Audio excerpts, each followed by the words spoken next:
बघा मी कोणी म्हणते एक दिवस नाही गेला तर का फरक पडते, 1 मिनिट जर या संपातून कमी झाला तरी फरक पडते. आपली युनियन दिसत नाही म्हणून इथून 1 मिनिट सुद्धा आपण कमी व्हायला नाही पाहिजे. बरोबर. हाच विचार आपण मनापासून करायचा आहे आणि या लोकांसाठी आपल्याला जागर मांडायचा आहे. म्हणून का म्हणतो उठा उठा माया बाबा दूर काढूया अंधार, अंधश्रद्धा सोडून कर समाधान सुन. आम्ही मांडला जागर, आम्ही मांडला जागर, आम्ही मांडला जागर, आम्ही मांडला जागर. भाऊ जागर हा येणार एकंचा जागर आहे. अरे हा प्रत्येक व्यक्तीसाठी जागर आहे, या भारताच्या प्रत्येक नागरिकासाठी हा येणार एकंचा जागर आहे भाऊ. बरोबर. म्हणून हा जागर आपल्या व्यक्तीला, प्रत्येक येणार एकंच्या कर्मचाऱ्याला जागर करण्यासाठी हा जागर आहे. म्हणून या जागर मध्ये प्रत्येकाने सहभागी व्हायचं आहे. आता हे गोष्ट तुलनेनं मला समजते तरी अन्या गण्या का म्हणते भाऊ, हा का म्हणते तर माहिती. अरे अन्या गण्या कसा म्हणते भाऊ, हा. अरे जाऊ दे ना भाऊ. कसा हा. बाई गिरे पुंजे गेली तर जाऊ दे, जाऊ दे. पण मी माझ्या घरची नाही गेल्या पाहिजे. हो. अरे ते परमानंट होईल तर मी परमानंट होईल. हो. हो आता चालणार नाही ना भाऊ. म्हणून ते अन्या घेण्याले कसं आहे, अरे अन्या घेण्याले समजायचं आहे शासन जर आपला दारी आला आहे तर आपण सुद्धा शासनाच्या दारी गेला पाहिजे. बरोबर. अरे जोपर्यंत आपण येणार एजंटच्या पेंडामध्ये बसणार नाही तोपर्यंत आपल्याला मागण्या कळणार नाही आणि आपल्या मागण्या मान्य होणार नाही. म्हणून येणार एजंटच्या कर्मचाऱ्यांसाठी जोरात टाळ्या होऊ द्या का जे रात्रंदिवस हा जे मुदत संप कायम ठेवत आहेत. 8 दिवस झाले भाऊ, 8 दिवसापासून हे लोक संपावर आहेत, पण 8 दिवसापासून सरकारचे डोळे अजून उघडाले आहेत. याचा विचार आपण करून द्यायचा आहे. म्हणून या अन्य गेलेले माय एकच म्हणणं आहे, अरे सुन गाण्या दादा सुन गाण्या रो, शासनची योजना को तू जाणार. सुन गाण्या दादा सुन गाण्या रो, शासनची योजना को तू जाणार. सार माझ्या तू काम धरणार, सार माझ्या तू काम धरणार. डबू मिळवणार तू भाऊ जाणार, डबू मिळवणार तू भाऊ जाणार. व्यसन के मार्ग पे तू ना जाणार, शासनची योजना को तू जाणार. सुन गाण्या दादा सुन गाण्या रो, शासनची योजना को तू जाणार. हो भाऊ, या गाण्यातून तुला का समजला? भाऊ समजला तर भाऊ सर्वच आहे भाऊ. हा पण सांगायला गेलो तर आपल्याला दिवस रात्र एक पडत. हा. पण भाऊ डेकोरेशन वाले भाऊ, हा या चॅनलचा थोडा आवाज वाढवून तर भरण भाऊ. वाढवते. पण मी काय म्हणतो त्या या गाण्यातून मला असं सांगायचं आहे, अरे सगळ्या योजना तुम्हाला माहित नसत, येणार याच्या मध्ये IPHS लसीकरण, सकाळ झाली का लसीकरण, संध्याकाळ झाली का लसीकरण. एवढंच नाही तर OPD IPD, सर्दी आला, ताप आला, खोकला आला, हात चेंबून सांगते, नाक वायते, असे कितीतरी प्रश्न लोकांचे येते. कान दुखते, हात दुखते, पाय दुखते, असे कितीतरी लोक प्रश्न घेऊन येते भाऊ. आता ह्या लोकांच्या दुखणं फक्त येणाऱ्याच्या वाल्यानं साफ करायचा, तरी सुद्धा येणाऱ्याच्या वाल्यात साफ करते. पण त्याच्या हा दुखणं जर ते लोकांच्या साफ करत असतील तर त्याच्या बी दुखणं लोकांना साफ करायला पाहिजे का नाही, करायला पाहिजे का नाही. म्हणून म्हणतो आपल्या मागण्या पूर्ण करून घ्यायच्या आहेत आपल्याला. त्यासाठी आपण प्रत्येकानं सबडीनं एकत्र व्हायला पाहिजे, 5 बोटाची एक मूठ बनायला पाहिजे. हे गोष्ट तुला मला समजते. पण आपल्या गावच्या राजाला आपल्याला बोलवायचं आहे. 2-4 शहाणपणाच्या गोष्टी तू सांगितल्या पाहिजेत. मी बी सांगतो आणि याने बी सांगायला लावू. राजाला बोलवून का? बोलावं लागेल ना भाऊ. बोलवावं लागेल का? बोलवावं लागेल. येणार आहे. डायरेक्ट येणार आहे. राजा आहे भाऊ. राजा कुठे बी मी सांगतो ना, मागच्या वेळेस राजानं सरकारनं का केलं नव्हतं माहित आहे का? तू सांगतो की मी राजा आहे त्या जाऊन पाहतो ना, तर राजा दौड्यावर पडले फसवी होईल. नाही तू राजाला आवाज देऊ लाग. तेथपर्यंत कसा राजा येणार नाही. जोपर्यंत राजाला आपण आवाज येणार नाही तोपर्यंत राजा येणार नाही. भाऊ राजाले आवाज देऊ देऊ तर आपली गती अशी झाली आहे. अरे भाऊ, राजाला किती समजावून सांगितलं तरी समजत नाही. त्यासाठी आपल्याला राजाला एक वेळा आता आवाज द्यावाच लागेल भाऊ. देऊ. चल घे मग.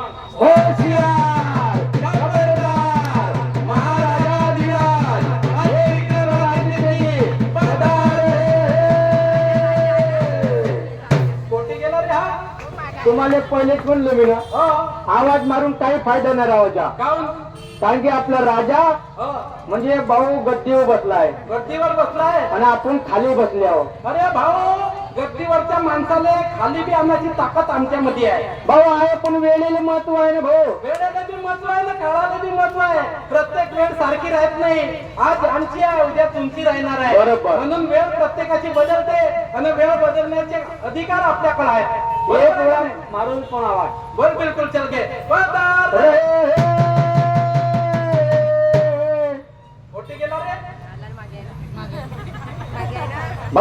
गाडी आणला असतो भाऊ, गाडी पार्किंगला लावून घे. अरे महाराज, महाराजाच्या चरणी चतुर्सेनेच्या मुद्रा महाराज. मुद्रा महाराज, सरकार बोला सरकार, काय म्हणता सरकार? या काय म्हणत्या प्रधानजी? आम्ही खुश आहोत महाराज. कसं काय चाललंय राज्यम? जमाजम चाललं आहे मॅडम. असा हा. मॅडम नाही, राजा होती. राजा हा. मॅडम सारखा मेकअप करून आला का नाही? वाटला मला थोडसा. मी काय म्हटलं प्रधानजी? हा. कसं काय चाललंय आपलं राज्य, काही सांगा ना मला. आता सुरूच तर व्हायचं आहे. सुरू व्हायचंय हा. असं का? हो. पण प्रधानजी आम्ही आज फार खुश आहोत. तुम्ही खुश आहात, हा. पण हे लोक दुखी आहेत ना. कोण लोक? हे लोक हे आपल्या राज्यातील लोक. 8 दिवस झाले उपोषणावर बसले आहेत. कशा पायी? कशा पायी म्हणजे तुम्हाला माहित नसेल? नाही. तुमच्या पायी. माझ्या पायी? हा. असं काय? म्हणजे बरं ते जाऊ द्या महाराज. हा. बोला मी काय म्हटलं, हा.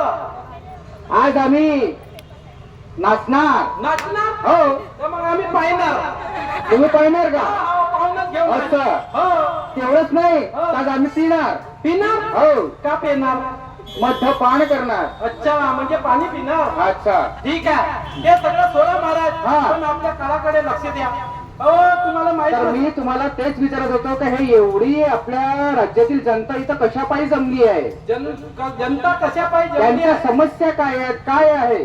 अहो राज्य सरकार तुम्हाला माहित नसेल, बोला. तुम्ही ना 2023 पासून या लोकांना आश्वासन दिला. हो.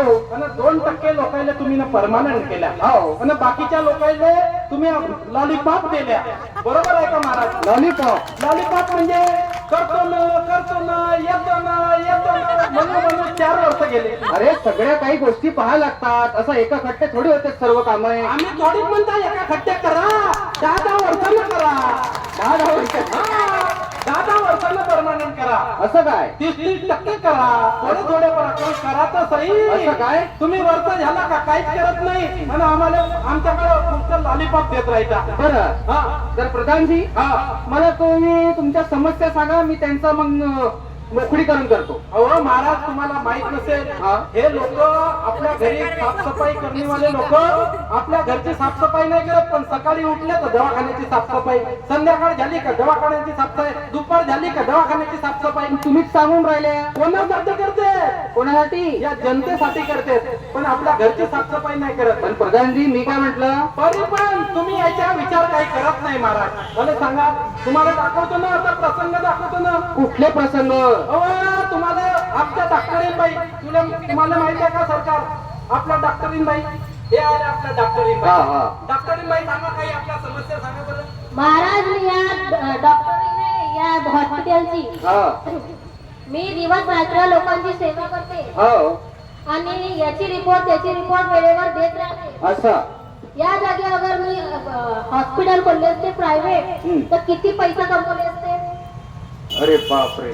प्रधानजी, हे काय ऐकत आहे मी? अहो राज्य सरकार बरोबर आहे. हे लोक हॉस्पिटल जर यांनी आता डॉक्टर आहेत, पण त्याची मेन उद्देश आहे का लोकांवर गरीब जनतेने सेवा द्यायला पाहिजे. असं. अरे सरकार मोफत सेवा लोकांना भेटायला पाहिजे. आपल्या घरी हे लोक दवाखाने न उघडता लोकांना सेवा देण्याचं काम आपले वैद्यकीय अधिकारी लोक करतात. का त्याचा बी विचार सरकारनं करायला पाहिजे. अरे 5 ते 6 वर्ष झाले तर त्याला परमानंट करायला पाहिजे. त्याच्या समायोजन KLDS मध्ये करायला पाहिजे का नाही? अरे BMS चे लोक, BMS तेवढेच नाही, RBS चे, आयुषचे, आपल्या सगळ्या लोकांना परमानंट करायला पाहिजे का नाही सरकार? अहो ते किती रात्रंदिवस मेहनत करतात, याचा विचार आपण करत नाही. एवढंच नाही तर सांगा महिला तुमची पोलीस केस सुद्धा रद्द करायला पाहिजे. पोलीस केस म्हणजे मागे त्या 2023 ऑक्टोबर नोव्हेंबर महिन्याभरात कितीतरी लोकांना संपावर बसले होते. तुम्ही त्याच्यावर गुन्हे दाखल केला सरकार. हा बरोबर आहे का? ते गुन्हे पुढे माफ व्हायला पाहिजे. एवढंच नाही, बरोबर आहे का नाही? सरकारने यांना 40,000 पेमेंट प्लस बोनस द्यावा. अच्छा, म्हणजे आपल्या सीएचे लोक जे आहेत त्यांना 40,000 पेमेंट भेटत आहे. 40,000 पेमेंट नाही भेटत आहे, 40,000 पेमेंट करण्यात यावा अशी आमची मागणी आहे सरकार. अरे एवढंच नाही तर त्याच्या 3 वर्ष झाले, 2 वर्ष झाले, तर 5 वर्ष झाले तर 3%, 5% असं काही नाही पाहिजे की सरसकट 8% द्या ना. का तकलीफ आहे? तसं तर म्हणणं आहे आमच्या. सगळे कामं असे बोलल्याने झाले असते तर असं झालं असतं का प्रधानजी? अरे महाराज असं नाही, एवढंच नाही, अजून सांग बाई तुझ्या म्हणणं सांगूनच द्या आज राज्य सरकारले. ईपीएफ सर्वांना लागू करा. आता मला सांगा ईपीएफ त्याने 15,000च्या आतमधील जे कर्मचारी आहेत त्याने ईपीएफ देते, बाकीच्या का घरदार नसे का? घरदार नाही आहे का? सगळ्याला ईपीएफ लागू करायला पाहिजे, हे आमची मागणी आहे सरकार. असं आहे का? हा, एवढंच नाही तर कोणती अजून आहे माहिती? एवढंच नाही तर फील्ड वर्कर यांना बायोमेट्रिक सूट द्यावी. हा, आता फील्ड वर्कर लोक त्याला म्हणते, फील्ड वर्कर लोक बिचारे सकाळपासून हिंडायला जाते, कोणत्या फेस काढते नेट राहते का नाही? ऑनलाईन फेस रिडक्ट करा म्हणजे फोटो काढून नेट राहते का नाही? मग अचानक हा बिचारे काम तर करतात ना, त्याला काही ना पाहिजे बायोमेट्रिक, ते रद्द करावा, हे आमची मागणी आहे सरकार. असा एवढंच नाही तर सांगा बाई अजून. नवीन नवीन वेतन प्रणाली लागू करावी.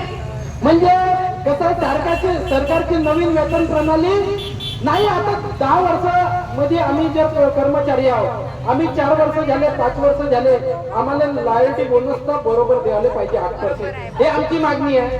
हे एवढंच नाही तर नवीन वेतन प्रणाली सगळ्या लोकांना सारखा वेतन भेटायला पाहिजे. काम जर डबल करत आहेत तर डबल बी काम त्याच्या मोबदला बी डबल भेटायला पाहिजे का नाही? म्हणून हा आमची मागणी आहे सरकार. एवढंच नाही तर सांग बाई अजून. 3 ते 5 वर्ष झालेल्या अधिकाऱ्यांना लॉयल्टी बोनस प्राप्त करावा. हा, म्हणजे ज्याला 3 वर्ष झाले, 4 वर्ष झाले तर त्याला लॉयल्टी बोनस देत नाही सरकार. 3%, 2%. आता तुम्हाला सांगतो ना, परफॉर्मन्स रिपोर्ट आहे. परफॉर्मन्स रिपोर्ट का नाही, कोणी अधिकारी खडूस राहते ना, कोणी अधिकारी कसं राहते तर बिचारे काही लिहितात. एखादी वेळेस आला नाही, घरी काम असला दवाखान्याचा तो काही खुन्नस काढते, आपल्यावर काढते का नाही? आणि परफॉर्मन्स रिपोर्ट मध्ये लिहिते लिहिते का नाही?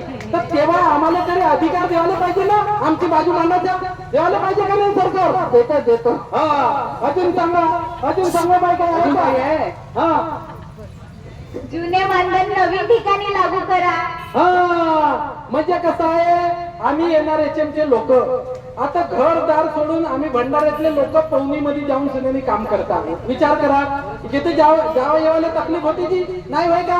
तर त्याच्यापेक्षा आमच्या अर्जावर आमची बदली करण्याचा अधिकार हा आमच्या विनंती अर्जानुसार आमची बदली करायला पाहिजे, हे आमची मागणी आहे सरकार. अच्छा, मला तुमच्या प्रधानजी, तुमच्या माहितीनुसार आता एवढं कळलंय मला का हे जे आपले कर्मचारी आहेत त्यांच्या मागण्या खूप आहेत आणि त्यांना परमानंट करायचंच आहे, असं तुमचं म्हणणं आहे? बिलकुल आमचं असं म्हणणं आहे. पण हे शक्य कसं होईल?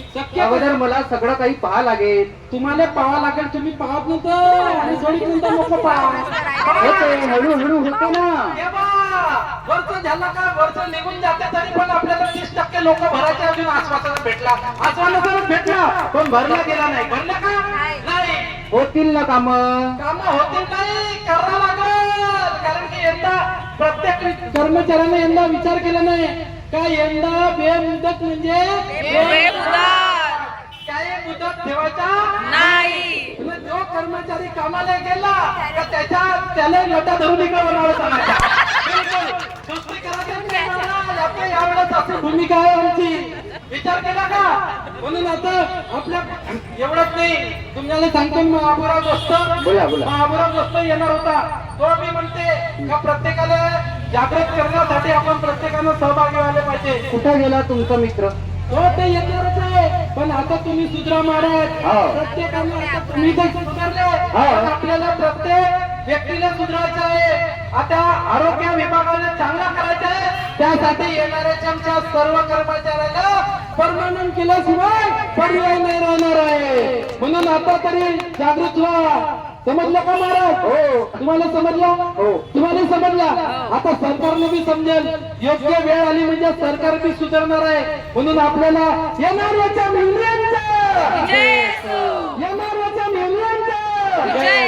भारत माता की चला तर आज जागर आपण प्रत्येकानं मांडूया आणि या जागरच्या माध्यमातून प्रत्येक व्यक्तीला, या सरकारला आपण जागा करूया.